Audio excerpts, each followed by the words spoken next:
Hello everybody and all aboard to Chef's Choice. After a 5-month journey on the ship to Lisbon, we can almost see the coastline now. Only a few more weeks and Eurovision 2018 will already be gone. But until then, we have some exciting weeks ahead of us with the pre-concerts and rehearsals. But in this video I want to talk about the running order that was announced this week and who I think should qualify in my opinion. This video will be about semi-final 1 and the second semi-final will be up tomorrow. If you'd like to see that as well, just subscribe to my channel so you don't miss it. But of course, any predictions made now can't reflect the real prediction, because for that we would need to see the staging. But let's see how close I can still get. First, let's have a look at what the first semi-final looks like in regards to my ratings that I gave to all the songs. If you don't know how my rating system works, there's a video up here where I explain everything. I actually already wanted to change a few of the points again since I made my top 43 video, but I left it as it was because I've said that it was my final top 43 before the rehearsals.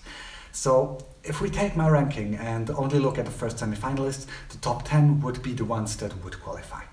That's basically what I would like to happen, but it does neither take into account the running order nor the actual real staging so far. And my taste might be fairly different than the rest of Europe. Semi-final 1 will be brutal, with only a few definite qualifiers and many countries fighting for the rest of the places in the final, so let's go through them one by one in the order of their performances. Azerbaijan. I have to say I've started to like the song since the revamp. It's still a cliché pop song with some of the strangest lyrics ever, but it sounds more expensive, and it's a great opener for the show. But there's a 50% chance of the opening performance to qualify if you look at the statistics. But based on the fact that Azerbaijan never failed to qualify and that the song is quite solid, I think they will make it through again this year. But I wouldn't be too shocked if they didn't. So I think chances for qualifications are around 70%. Iceland. It's a strange choice to put Iceland in the second spot. While their chances with this song were slim to begin with, I think this placement sealed the deal for them. A very probable non-qualifier for me so far, with only a 20% chance. Albania. That's a tough one. Statistically, the third position is the worst to be in. And I fear that even though Albania has a really well-composed song and a beautiful voice to sing it, it might be struggling. I'm not sure the song brings enough energy over the 3 minutes to get the motor running again after Iceland. But for me, the biggest issue is Eugent Bushpepa himself. We've now seen several videos of the song. One was his live performance in Albania's national final, then we had 2 different music videos and a performance at The Voice Albania. And to me it feels like it's another person singing the song in every single video or performance. And that worries me, because you have to know exactly who you are to make good choices for a staging and do a memorable performance. So even though I wish it would qualify, I'm really not sure that it will. 50% chance for Albania. Belgium. One of the few songs that we still haven't seen being performed live. So it's especially hard to predict this one. But it seems to be really high on many people's lists. And I have to admit that it is a very well produced and composed song. But again, coming so early in the show, there's still a chance that it gets overshadowed by other strong performances afterwards. But I'm fairly certain that it is good enough to stand out and make it through. So I'd say it's about a 75% chance. Czech Republic. I was so excited at the beginning of this year's Eurovision season when Lie to Me came out. But what made it stand out for me was Mikola's presence in the music video. He had so much swag and charisma that I was sure this is going to place high in the end. But he has performed the song now a few times in different places, and I always was disappointed with how static it felt. The performance needs more dynamic. He said that he'll bring 2 dancers with him to Lisbon, which will definitely help, but if he doesn't join in the dancing, he might be a surprising non-qualifier. We've seen people getting swallowed by this big stage so many times, for instance with Macedonia last year, and without LED screen support it's even harder. And the cameras won't film only close-up shots for the whole 3 minutes, so the subtlety of his swag might not come across if he doesn't make it bigger. So it's a wonky yes for now, but it can go either way unfortunately. 65% for the Czech Republic. Lithuania.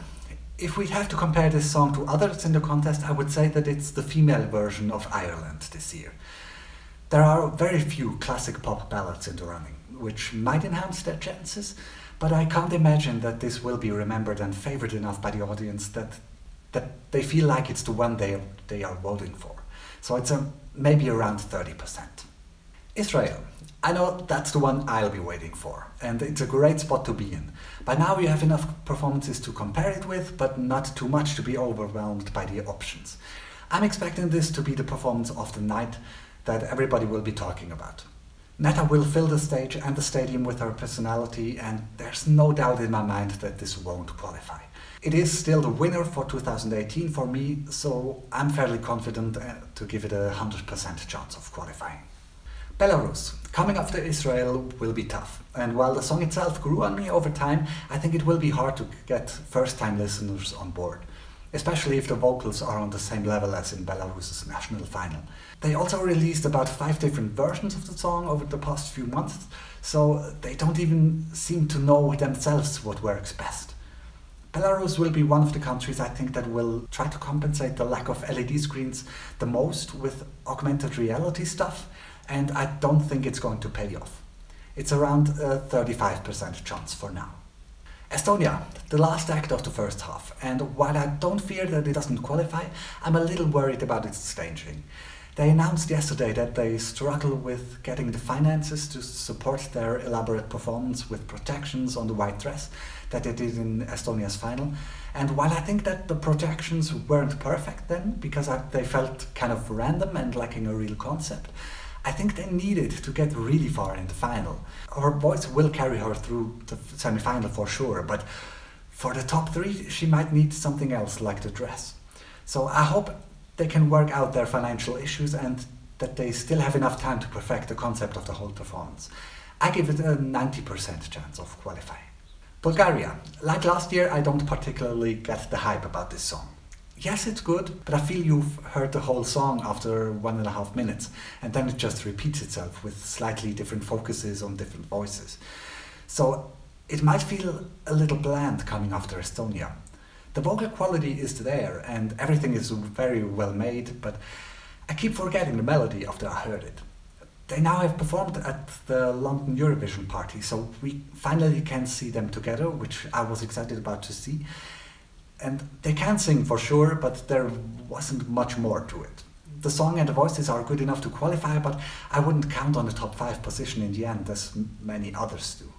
But it's still around a 80% chance of qualifying for me. F.Y.R. Macedonia. I don't really know what to say about this song.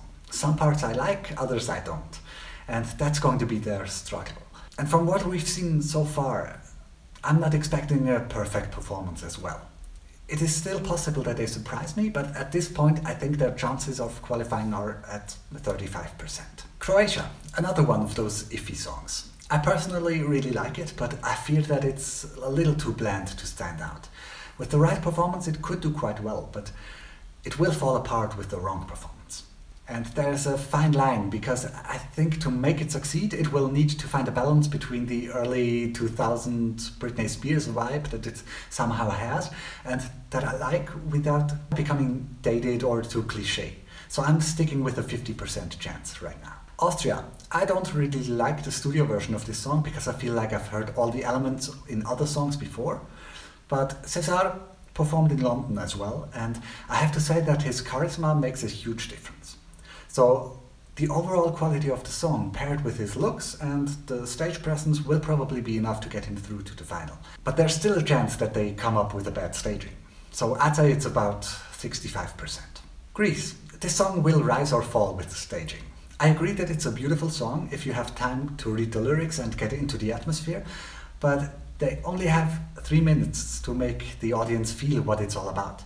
So they have to bring this mysterious atmosphere of the song onto the stage without becoming a theatre performance. It's one of the performances that I'm looking forward to the most because I have no idea what to expect. But I think this might be one of the songs that will be higher with the juries than the televotes, and I give it a 70% chance to qualify. Finland. It's no secret that I'm no fan of this one. But I think I figured out what my problem is with it. When Sara Aalto performs a big production, it always feels a little too calculated, too planned, too cold for me. Now I've seen the video of her performance in London that was much more reduced, and suddenly her own personality came out. She was much more relaxed and everything felt more authentic. So even though I'm sure this won't be the case, I would hope that she keeps it as small and real in Lisbon as possible. But that's not realistic, I guess. They probably will blow every horn they can. And it will probably please a lot of people, but there's a chance of overdoing it and becoming too much. So I think she'll make it through, but I won't be shocked if she didn't. I give her a 65% chance as well. Armenia. Honestly, if I wasn't a Eurovision fan and just watched the show because it randomly came on TV, and Armenia's song comes up, I think I would switch the channel. Because for the first 2 minutes, there's just nothing there. Armenia usually steps up their game with the staging, so there might be still a chance that I'm falling for it, but right now I predict its chances at 40%. Switzerland. Of course, I hope we can make it back to the final this year. And I think the running order gave Switzerland a good position to work with. But again, it comes down to the staging and performance, which was where we struggled with in the past. With Sibs, we have to experience performance on stage, but they have to work with the camera, not just the live crowd. And the vocals need to be on point on that night. Then I think chances are surely there that we get through, but it's going to be really tough. I give it a 50% chance right now. Ireland. Ireland has the best ballad in this semi-final, and it might be a refreshing calm breeze towards the end.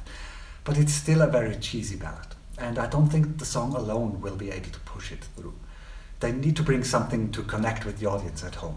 Maybe they could bring in the two boys from the music video to dance on stage, because I feel like that gives the performance a whole other level. I would love for it to qualify, but I think there's only a 40% chance. Cyprus. This will pump up the energy again and makes a happy ending of the night. I'm sure they know what they're doing when it comes to the staging. Just feed off the energy of the song. There's only one thing that could break its chances of qualifying from this position, and that's the live vocals. We still haven't seen her sing the song live, and guessing that she'll not only sing but also dance, I'm expecting a few pitchy notes. I think the performance can survive a few of them, but if it's an overall issue, it's going to be hard. For now, I think its chances are at 75%. So let's bring out my chart again. Here's what my ranking said. In theory, the first 10 songs should qualify, but that's not going to happen. So here's what I think will happen at this point based on the percentages I just gave them. Everything will change after the rehearsals, but the countries with the best chances of qualifying are Austria, Azerbaijan, Belgium, Bulgaria, Cyprus, Czech Republic, Finland and Greece. So Switzerland, Albania and Croatia unfortunately are not in the list once again. But everything is still possible, and I can't wait to see what happens in the next weeks. Now that was semi-final 1. Semi-final 2 will be up soon. Who do you think has suffered from the running order and who has better chances now? Tell me in the comments below. For now, thank you so much for watching, and I'll see you soon. Bye.